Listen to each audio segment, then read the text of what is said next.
하나님은 우리에게 이렇게 물으십니다. 여기 오직 나만 원하는 사람은 없느냐? 주 예수 나의 당신이여, 음성이 없어도 똑똑히 들려주시는 주 예수 나의 당신이여. 당신이 계심으로 나는 있고, 당신의 노래가 머물므로 나는 부를 수 있어요. 주여, 꽃처럼 향기 나는 나의 생활이 아니어도 나는 주님이 좋을 수밖에 없어요. 주 예수 나의 인간은 태어난 것으로는 부족합니다. 왜냐하면 인간은 모두 목적을 가지고 태어나기 때문입니다. 하나님께서 영원한 죽음의 심판 가운데 있는 그리스도인을 자비가 넘치는 크신 사랑으로 구원해 주신 목적은 하나님을 사랑하게 하기 위해서입니다. 신명기 6장 5절, 마태복음 22장 37절에 그 사실이 기록되어 있습니다. 당신들은 마음을 다하고 뜻을 다하고 힘을 다하여 주 당신들의 하나님을 사랑하십시오. 예수께서 그에게 말씀하셨다. 내 마음을 다하고 내 목숨을 다하고 내 뜻을 다하여 주 너의 하나님을 사랑하여라.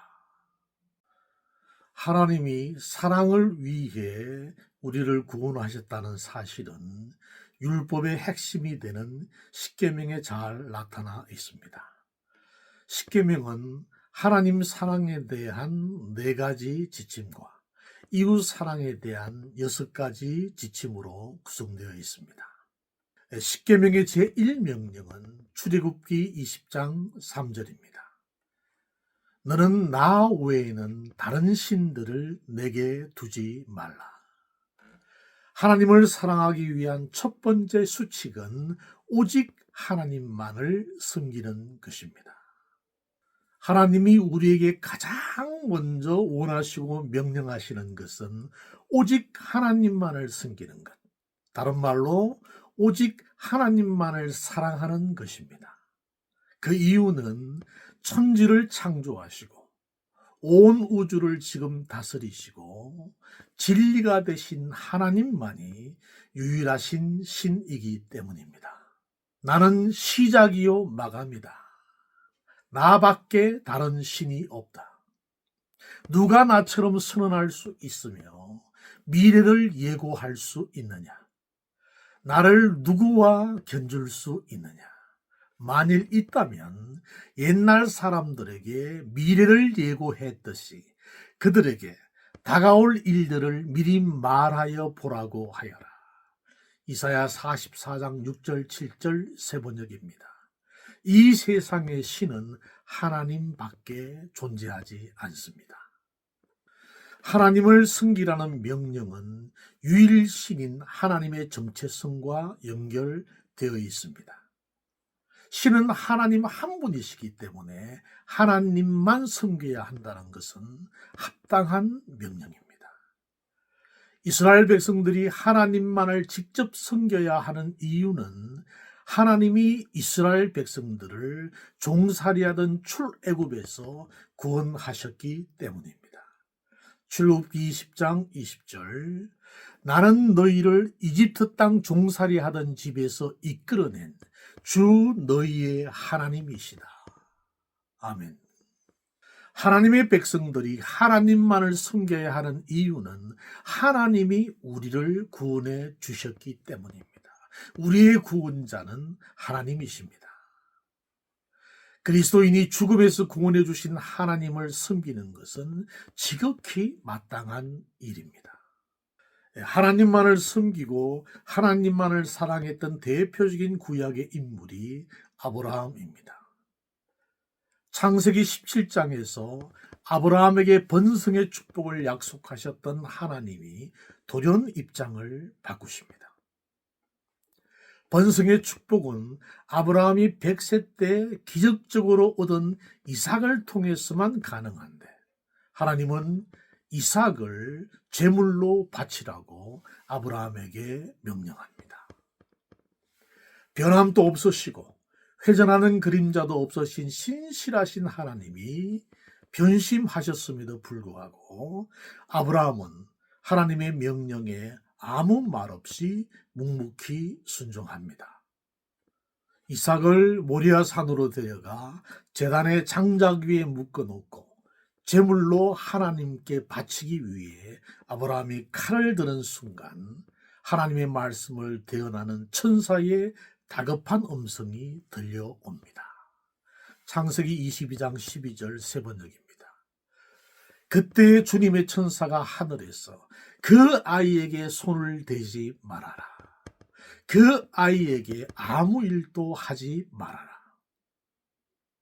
내가 너의 아들, 너의 외아들까지도 나에게 아끼지 아니하니 내가 하나님 두려워하는 줄을 내가 이제 알았다. 이삭 대신 하나님이 미리 준비해 놓으신 숫양을 제물로 바치면서 이삭은 죽음 직전에서 살아납니다.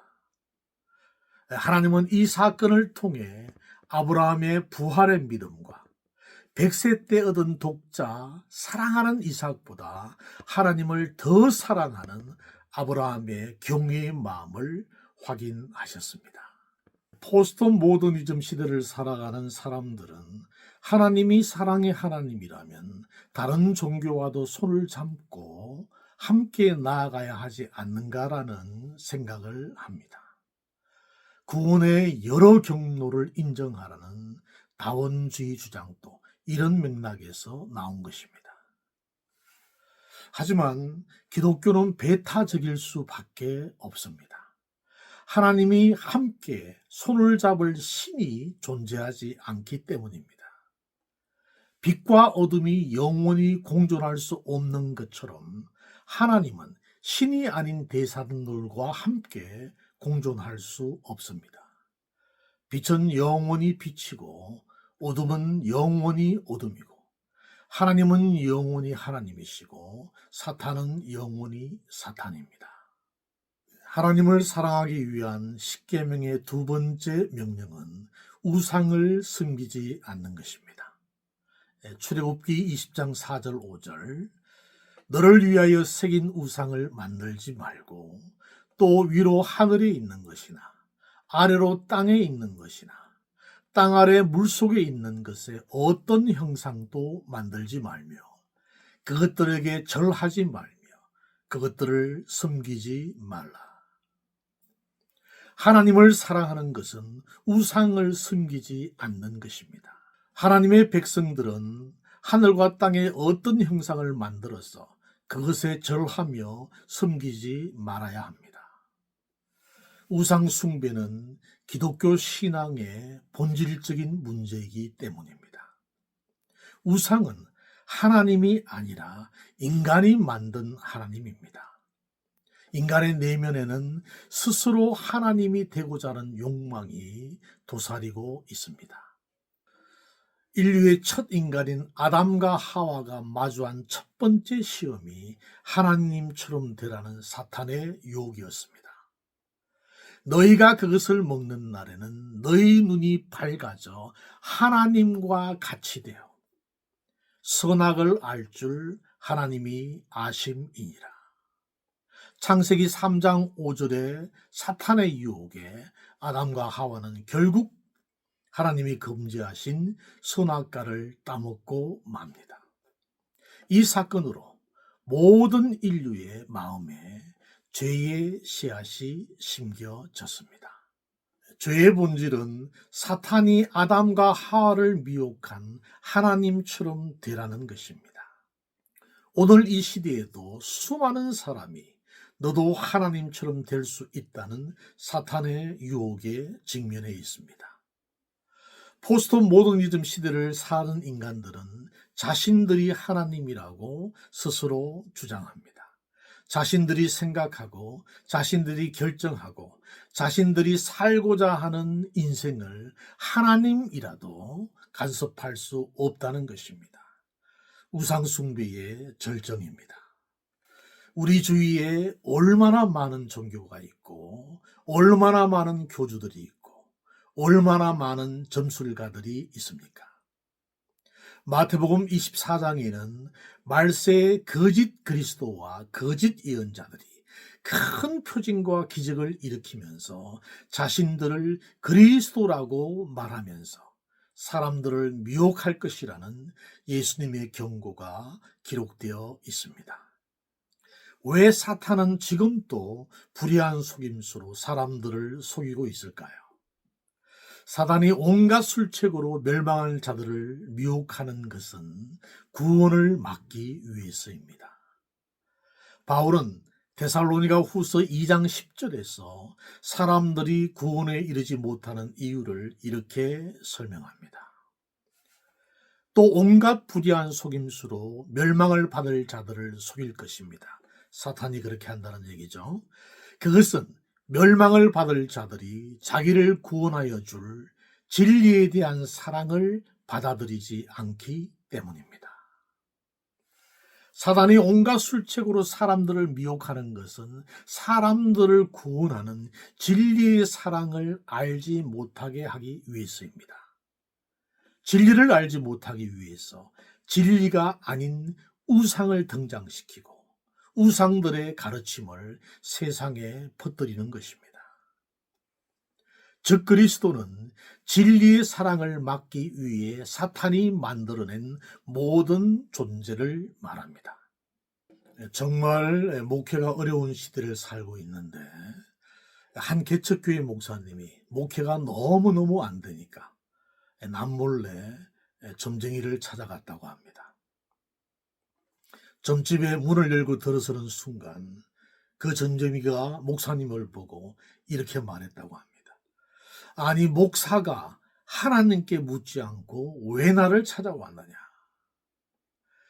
그 말에 정신이 번뜩 든 목사님은 불이 나게 점집을 나와서 교회로 돌아가 강단에 무릎을 꿇고 회개했다는 출처미상의 이야기는 샤머니즘이 득세하는 지금 우리 시대를 잘 반영해 주는 이야기라고 생각합니다. 뉴스행 조이의 보도에 따르면 2000년대 초반 20만 명이던 무속인의 수가 2023년에는 4배 가까이가 는 80만 명 이상이 되었다고 합니다. 우상 숭배를 끊기 위해 우리는 하나님이 자신을 질투하는 하나님이라고 밝히신 부분에 주목해야 합니다. 출애굽기 20장 5절 6절입니다. 나 내 하나님 여호와는 질투하는 하나님인즉 나를 미워하는 자의 죄를 갚되 아버지로부터 아들에게로 3, 4대까지 이르게 하거니와 나를 사랑하고 내 계명을 지키는 자에게는 1000대까지 은혜를 베푸느니라. 아멘. 하나님은 질투하시는 하나님이십니다. 하나님의 질투는 사랑의 축복과 저주의 심판으로 양극화됩니다. 우상을 숭배하지 않는 자들, 곧 하나님을 사랑하는 자들에게는 열렬한 사랑의 축복이 주어지지만 우상을 섬기는 자들, 곧 하나님을 미워하는 자들에게는 3, 4대에 걸쳐 눈이 멀고 무지하고 마침내 수치를 당하는 하나님의 심판이 가해집니다. 사랑하는 여러분, 우상은 우리가 하나님보다 더 사랑하는 것들의 총칭입니다. 우리의 재물, 우리가 즐겨하는 취미나 오락, 우리의 정욕, 심지어 우리 자녀들까지도 우리가 하나님보다 더 사랑한다면 우상으로 전락하고 맙니다.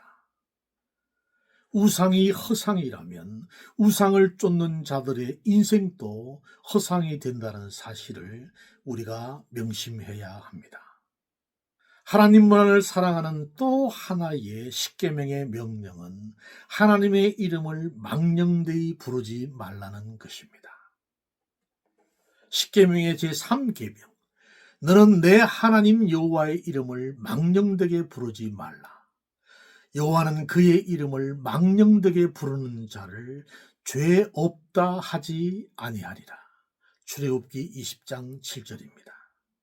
하나님의 이름을 망령되게 부르는 것은 하나님의 이름을 헛되이 함부로 부르는 것을 말합니다. 하나님의 이름을 망령되이 부르지 말아야 하는 이유는 하나님의 이름은 하나님의 품성과 하나님의 행하신 모든 역사가 포함되어 있는 하나님 자신을 표현하기 때문입니다. 미국 드라마나 영화에서 우리가 자주 듣는 하나님의 이름을 사용해서 욕을 하거나 무익하게 사용하는 표현들인 Jesus Christ, Oh my God, 이런 말은 미국에서 일상화되어 있습니다. 이것은 하나님의 신성을 모독하는 것이며 하나님의 이름을 망령되이 일컫는 대표적인 사례입니다. 더 심각한 문제는 그리스도인들도 이 표현들을 아무렇지 않게 사용하고 있다는 것입니다. 바울은 에베소서에서 영생의 삶을 사는 그리스도인들이 사용해야 할 언어에 대해서 말합니다. 4장 29절, 나쁜 말은 입 밖에 내지 말고 덕을 세우는 데에 필요한 말이 있으면 적절한 때에 해서 듣는 사람에게 은혜가 되게 하십시오. 구원받은 그리스도인은 적절한 때에 은혜의 말을 사용해야 합니다. 에베소서 5장 4절, 더러운 말과 어리석은 말과 상스러운 농담은 여러분에게 어울리지 않습니다. 오히려 여러분은 감사의 참말을 하십시오. 저도 농담을 많이 했던 사람이지만 목회자들 중에도 좀 저질스러운 농담을 아무렇지 않게 하는 사람들이 있습니다. 그것은 하나님의 말을 망령되이 부르는 행위라는 것을 우리가 알아야 합니다. 그리스도인은 덕과 은혜를 세우는 말, 감사에 찬 말, 하나님이 기뻐하시는 언어를 사용해야 합니다. 그리스도인에게 하나님의 이름은 항상 찬양과 경배와 감사의 내용이 되어야 합니다. 하나님을 부르는 태도에서 그 사람의 신앙이 나타나는 이유는 하나님을 사랑하는 자는 언제나 경외하는 마음으로 하나님의 이름을 부르기 때문입니다. 하나님을 사랑하기 위한 십계명의 마지막 네 번째 계명은 안식일을 거룩하게 지키는 것입니다. 출애굽기 20장 8절 11절, 안식일을 기억하여 그날을 거룩하게 지켜라. 너희는 여세 동안 모든 일을 힘써 하여라. 그러나 일의 날은 주 너희 하나님의 안식일이니 너희는 어떤 일도 해서는 안 된다. 너희나 너희의 아들이나 딸이나 너희의 남종이나 여종만이 아니라 너희 집 짐승이나 너희 집에 머무르는 나그네도 일을 해서는 안 된다. 내가 여세 동안 하늘과 땅과 바다와 그 안에 있는 모든 것을 만들고 일의 날에는 쉬었기 때문이다. 그러므로 나 주가 안식일을 복주고 그날을 거룩하게 하였다. 안식일은 이스라엘 백성으로 하여금 애굽의 종살이에서 해방시킨 하나님의 구원을 기억하며 하나님 안에서 평화의 안식을 누리게 하기 위해서 하나님이 저정하신 성회의 날입니다.